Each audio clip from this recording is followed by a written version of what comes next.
الحمد لله رب العالمين والعاقبة للمتقين والصلاة والسلام على أشرف الأنبياء والمرسلين محمد وآله وصحبه أجمعين. وبعد، وقفنا عند قول المؤلف قال الشافعي رحمه الله تعالى: لو ما أنزل الله حجة على خلقه إلا هذه السورة لكفتهم. وقال الشارح يعني الشيخ صالح الفوزان حفظه الله تعالى قوله الشافعي،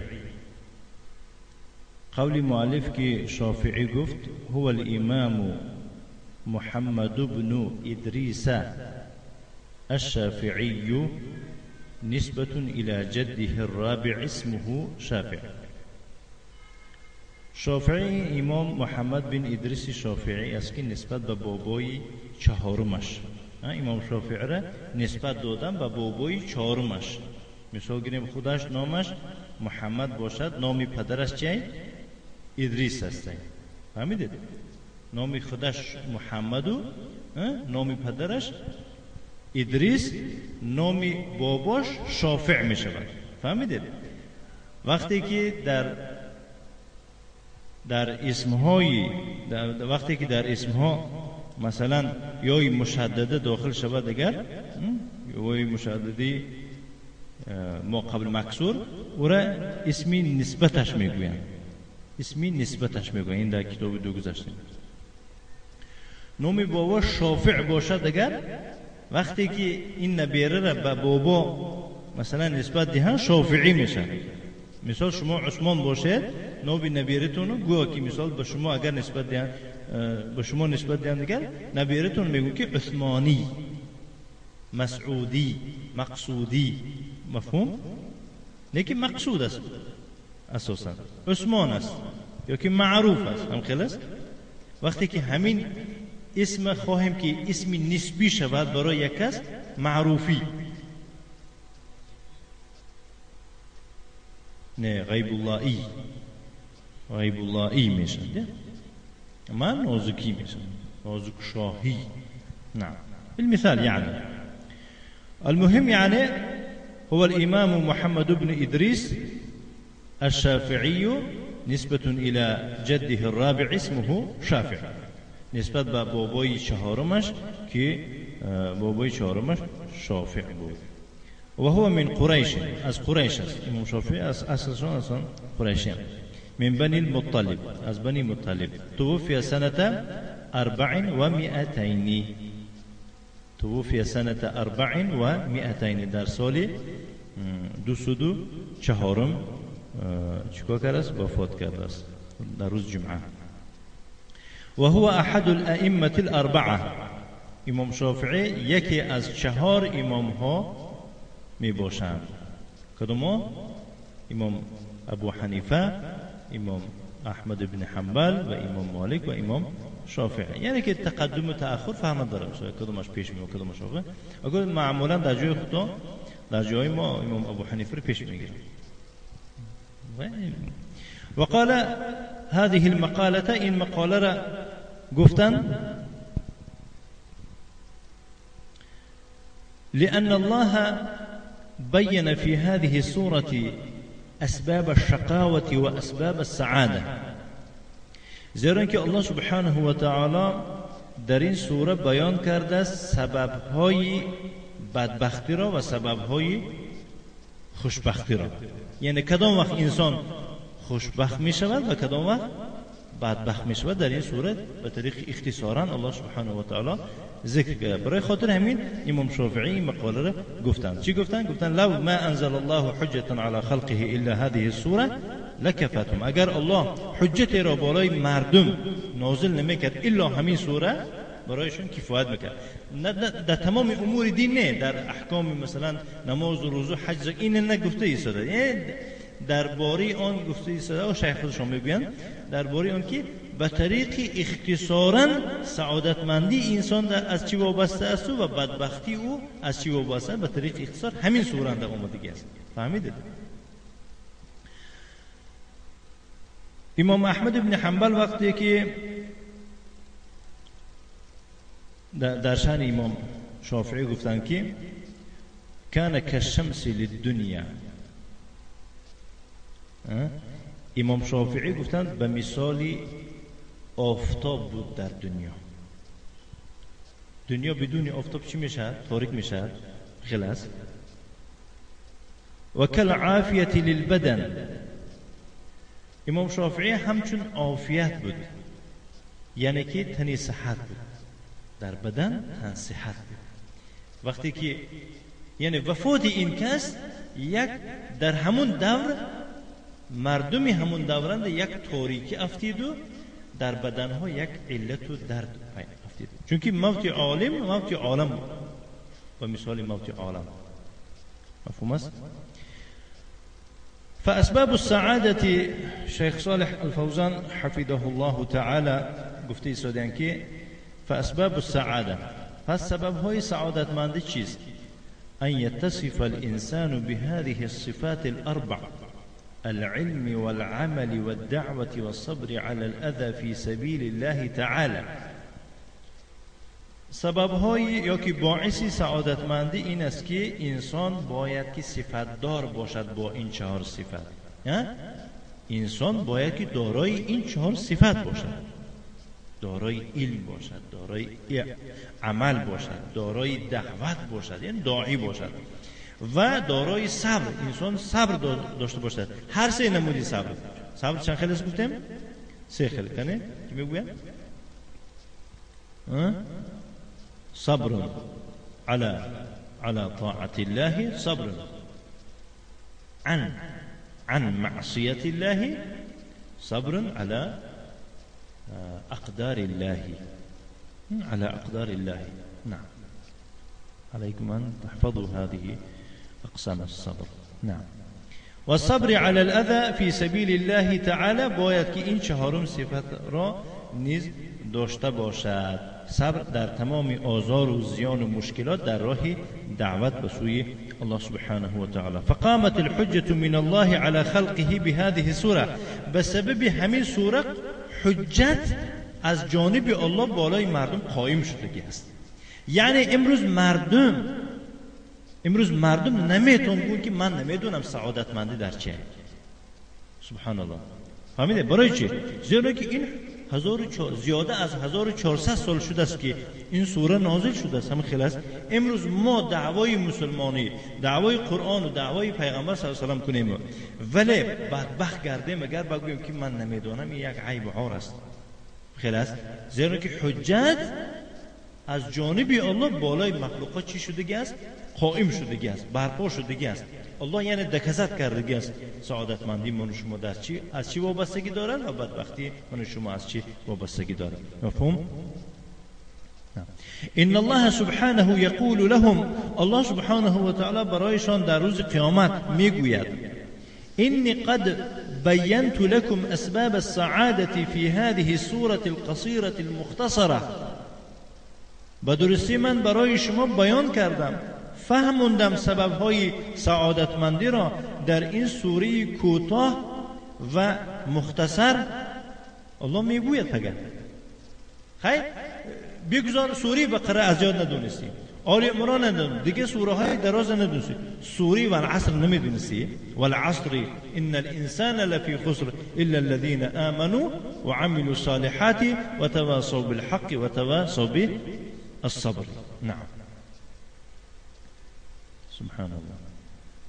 چی جا میدوده باشدن بنده غافل دعوای مسلمانه میکند و سوره و عصر میخواند، ورد زبان میکند و الله اکبر. چقدر حافظ و قاری ها هستن که سوره ها رو میخواند در روش ریش نیستن، در چهرش مثلا اعوذ بالله به چی کار و به چی فکر و عقیده مشغول هستن. سبحان الله. سوره را از یاد و از من شما زبان میخواند که کسا هستن، ولیکن صد افسوس اولی که شیخ ما میگون که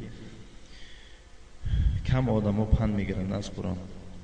والقرآن كله والسنة هما تفاصيل لهذه المسائل الاربع.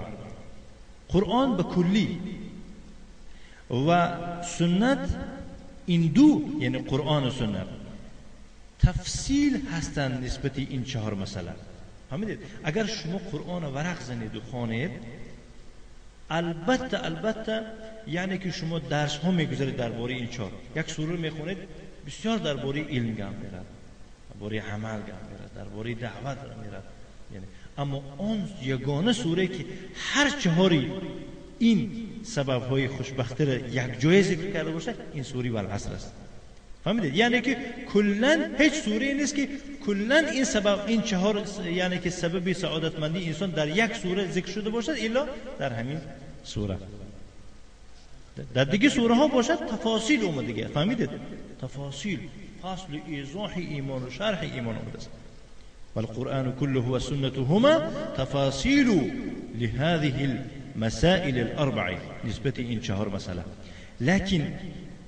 لكن هذه السورة بيّنت أسباب السعادة مجملة، ولی این سوره باشد بیان کرده است سبب های سعادت مند را مجمل می‌دهد به طریق اختصار، کوتاه، از بر کردن آسان است، هم خیلی است. یعنی که شما تصور کنید اگر همین چهار مسئله کو برادر عزیز در سوره بقره هر جا اومده باشد انسان نمیتونه اون را از بر کردن، تیز خاطرش میبرد. اما امروز ما این سوره رو خونده معناش فهمیده گفتن با بعد از اندک وقت من نمیدونم از خاطرم برام از گفتن این عار است، زیرا که هر یک چیزی که اختصار آمده است او از خاطر برآمدنش عیب است. هم خیلی برای من گفته است که در این سوره الله سبحانه و تعالی بیان کرده سبب های سعادتمند را مجملا اختصارا کوتاه یک بار ذکر کرده است. فقامت بها الحجة علی الخلق، از قائم شدگی است، برپا شدگی است به همین سوره حجت بالای مخلوقات، بالای مردم. یعنی و بقیه نصوص القرآن و السنه مفصله و مبینه لهذه المسائل الاربعه. و باقی مانده متنهای قرآن و سنت اینا چی هستند؟ غیر از این دیگر اینها تفصیل کننده، بیان کننده هستند نسبت این چهار مسئله ها. وليس معنى كلام الشافعي ان هذه السوره تكفي الناس. معنای سخن امام شافعی این نیست که این سوره برای مردم بسه، دیگه سوره ها رو نآموزن، دیگه سوره ها قطعی کاردار نشوند. نه، لو ما انزل الله غیرها لکنها، اگر الله یعنی که نازل نمیکرد غیر این سوره را لکنها اقامت الحجة علیهم. معنی گفت شافعی می است اگر مبادا الله نازل نمیکرد غیر از این سوره دیگه سوره ها را، ولی همین سوره همچون حجت قائم شده بود. این سوره خودش به تنهایی بدون دیگر سوره ها حجت قائم شده است. الله فرمود که ایمان یعنی که مراد ایمان است، عمل، دعوت، صبر. نعم، لأن الله بين فيها أسباب السعادة. تکرار میکنه شیخ، زیرا اینکه الله سبحانه و تعالی در این سوره سبب های سعادت مندی را بیان کرده است و اسباب السعادت و سبب های بدبختی را. فلا أحد يوم القيامة يقول أنا لا أعرف أسباب السعادة. لا أحد را میشه نیست کسی در روز قیامت بگوید که من نمیدانم سبب های سعادت مند را. ولا اعرف اسباب الشقاوت، من نمیشناسم نمیدانم سبب های بدبختی را. و هو یقرأ هذه السوره المختصره الوجیزه، حالا اینکه او قرائت میکند این سوره مختصر و کوتاه را. وجیز معنی کوتاه است، یعنی انسان این سوره را خوانده، دیده، دانسته در روز قیامت من نمیدونم گفتن حق ندارد. من نمیدونم سعادتمندی چیست، بدبختی چیست. مفهوم؟ وقال البخاري رحمه الله تعالى، هذا قول المؤلف شيخ الإسلام محمد بن عبد الوهاب بن سليمان، باب العلم قبل القول والعمل. امام بخاری الله رحمتش کند در باب کتاب در صحیح خود در باب کتاب علم، در کتاب علم چنین گفتند که باب در بیان علم پیش از گفتن و عمل کردن. باب در باری چی مخصوصا باب کشادن، فهمیدید؟ باب که علم پیش از قول و پیش از عمل. اول باید علم آخه میدانی با میگویی، هم خیلی میدانی با عمل میکنی. بله، بارک الله. والدليل فاعلم أن قوله تعالى فاعلم أنه لا إله إلا الله واستغفر لذنبك وللمؤمنين. بعضی نسخان هم خیلی مدرس بدون که نیست الهی بر حق مگر الله و آمرزش بپرس برای گناهانت و برای گناهانت و برای مؤمن ها، و برای گناهان مؤمن ها آمرزش بپرس. سوره محمد آیه 19. فبدأ بالعلم قبل القول والعمل. الله سبحانه و تعالی در این آیه کریمه آغاز کرده است با چی؟ با علم، پیش از گفتن و عمل کردن. در اینجا گفتن چی است؟ لا اله الا الله. عمل چی است؟ استغفار. استغفار عمل، آمرزش پرسیدن. البخاري هو الإمام محمد بن إسماعيل بن إبراهيم البخاري نسبة إلى بخارى بلدة في المشرق. بخاری این امام محمد بن اسماعیل بن ابراهیم بخاری است. برای چی اون کس بخاری میگویند؟ این نسبت به بخارا است. بخارا یک شهر است، یک کشور است در مشرق، یعنی که برای عربستان سعودی بخارا مشرق می شود. مشرق برای مردم اونجا، برای مشرق که در مشرق است. یعنی از موقع خودشون دیده شیخ صالح ایستادن که امام بخارا یک کشور است که در شرق هست. بله، جایی که آفتاب میبرد اونجا را شرق میگویند. بله، خیلی برای ما شما هم معروف هست که یعنی که اینه به معنای لغوی میگم که یعنی که یکی از کشورهای تاجیکستان. یعنی ما امروز تاجیکستان نگفتی استادم که مثال گیریم یک محلگرایی ملتگرایی شود، یعنی یکی از کشورهای تاجیکستان. چون تاجیکستان معناش اون است که تاجیک تان، یعنی که جایهایی که تاجیکا زندگی میکنن اونجا تاجیکستان. در کجا که تان بیاد اگر این یعنی که جای میشود. ازبکستان جایهایی که ازبک‌ها زندگی میکنن، مثلا قرقیزستان جایهایی که قرقیزها زندگی میکنن. همچنین بخارا هم چی میشه؟ اینم تاجیکستان میشه. این خواستگی آدم خواهد نمیخواستگی، یعنی که میفورد معقول شدگی آدم معقولش میشه، معقول نشدگی آدم معقولش نشد میگیرد. هم خلاص یعنی که بخارا سمرقند این تاجیکستان است. امام اهل الحديث و جبل الحفظ رحمه الله. این که صفاتشون است که امام اهل حدیث و کوه حفظ هستند. فهمیدید؟ کوه جبل رحمه الله، الله رحمتش کنه. صاحب الصحيح، صاحب الصحيح يعني صحيح البخاري الذي هو اصح الكتب بعد كتاب الله. آن کتابی که او از همه صحیح ترین کتاب ها است بعد کتاب الله. بعد از کتاب الله از همه کتاب صحیح کدام کتاب پرسان میگه صحیح بخاری. قوله العلم قول القول والعمل، یعنی که امام بخاری موضوع یعنی که ترجمه الکتاب گفتن، یعنی که موضوع کتابشون در درون کتابشون یعنی موضوع کشاده گفتن که علم پیش از گفتن و عمل کردن. لأن العمل لا ينفع الا اذا كان مبنيا على علم. زیرا که عمل فایده نمی بخشد، سود نمی بخشد، ثمره نمی دهد مگر وقتی که باشد بینا شده در اساس علم. عمل بینا است، کم خیلی است.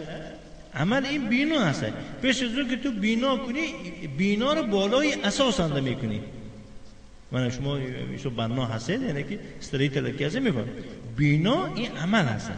کار سر میکنی میکنی. پیش از اون که کار سر کنید اول شما چیکار میکنید؟ اساس تیار میکنید. عملی شما باید که در اساسی علم باشد. همون اساس دیده اساس بینا رو برآوردن میگیرید. هم خیلی. بله، بارک الله. اما العمل المبني على جهل، اما اون عملی که بنا شدگی باشد الکه، نه که در اساس چی؟ جهل.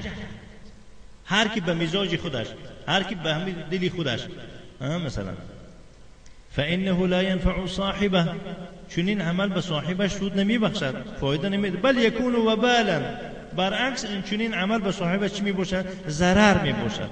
و ضلالا علیه یوم القیامت، یک گمراهی می باشد برای او در روز قیامت. نعوذ بالله.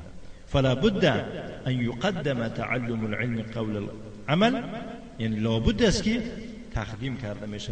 تقدیم کرده شود علم آموزی را، یعنی آموختن علم را پیش از عمل کردن. پیش از اون که شما عمل کنید اول باید که از عملتون پیش علم آموزید. بله این روز دم میگیرم. خب نعم نقفنا. نعم قوله والدليل أي على هذه الترجمة قوله تعالى. ترجمة عربها ترجمه میگن و زبون ما موضوع میشه. هر یک کتاب بینه یک موضوع داره، اینا به زبان عربی ترجمه میشن. اکنون نگاه کنید امام بخاری در کدام اساس موضوع ماندن که با در بیانی اون که علم پیش از گفتن و عمل کردن، همین به دلیل نگفتن. همین امام بخاری هر یک کتابشون هر موضوعی که می‌نویسن در اساسی یگان یا آیت آمدگی است یا حدیث آمدگی است. اکنون میگوید که و دلیل ای یعنی دلیل با این ترجمه یعنی که موضوع قول الله تعالی است فعلم انه لا اله الا الله واستغفر لذنبك. الله سبحانه و تعالی فرمود که بدان که نیست الهی بر حق مگر الله و برای گناهانت آمرزش بپرس. استغفارا امرش استغفر میشه، الف سین تا برای طلب است، آمرزش طلب کن. حيث بدأ بالعلم، آنجا که الله سبحانه و تعالی آغاز کرد، حيث آنجا که میشه، آنجا که الله سبحانه و تعالی آغاز کرده است این آیت رو با چی؟ بالعلم، با علم. فعلم گفت، ففهم نگفت، هم خیلی است، فقرأ نگفت، بخوان نگفت، بفهم نگفت.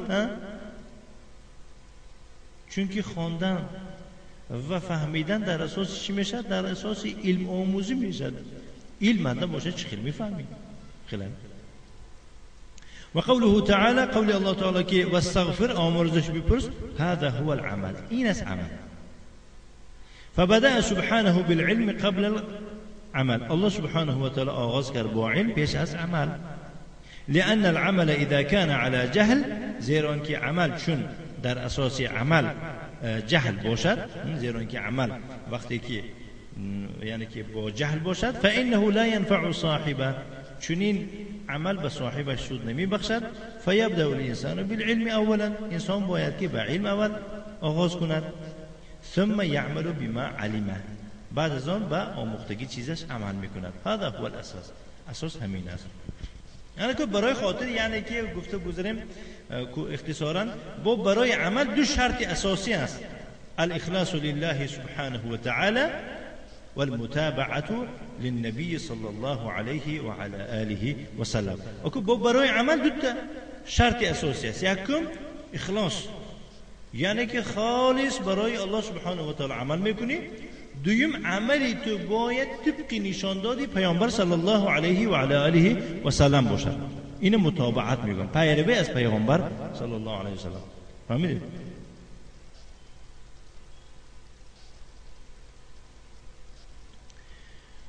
برای خاطر می ابن تیمیه، شیخ الاسلام ابن تیمیه رحمه الله گفتن که اهل سنت اعلم الناس بالسنه.